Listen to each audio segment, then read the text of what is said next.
这个世界上有很多人无所不能，呼风唤雨，可是却连飞蛾扑火的勇气都没有。我想跟你谈谈。杜小姐，你以为你是谁？这么多天以来，我对你的忍耐已经到达了极限。我之前跟你说过，没有拿到房子之前，我还会再来的。之前已经跟你说得很清楚了，不仅房子我不会给你，博远以后也不会再跟你合作了。听明白了吗？那就请你看看这个。你是老板，想必应该比我更加清楚，我和博远是签了合同的。只有我在严重违纪或者触犯法律的情况下，公司才可以无条件的跟我解除劳务关系，否则的话，要提前30天通知我，要不然，我可以拿着这个直接去告你。好啊，那我现在就正式的通知你，30天以后你就可以从博远走人了，有区别吗？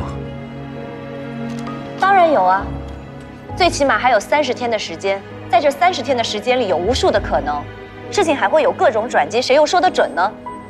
覆水难收啊！早知今日何必当初，既有当初，今日又何必搞得像飞蛾扑火的样子？飞蛾扑火样子又能怎么样？在我看来，飞蛾用生命扑火的那个瞬间，恰恰是他完成了涅槃重生。这个世界上有很多人无所不能，呼风唤雨，可是却连飞蛾扑火的勇气都没有。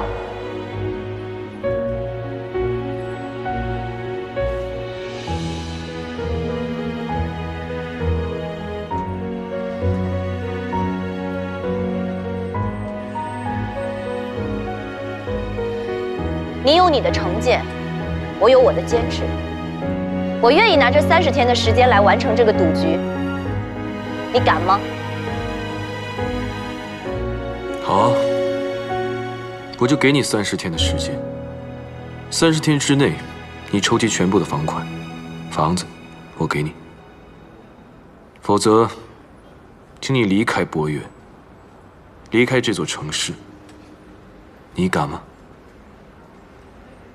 一言为定。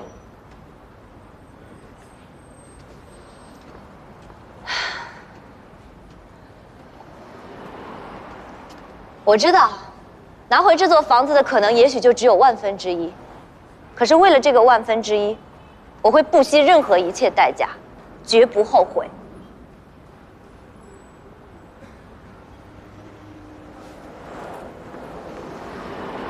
什么？你脑子进水了吧？你答应雷雨珍30天之内筹集房款。你敢去应？那我问你，30天一晃就过了，你上哪儿去找这几百万啊？飞蛾扑火又怎么样？在我看来，飞蛾用生命扑火的那个瞬间，恰恰是他完成了涅槃重生。这个世界上有很多人无所不能，呼风唤雨，却连飞蛾扑火的勇气都没有。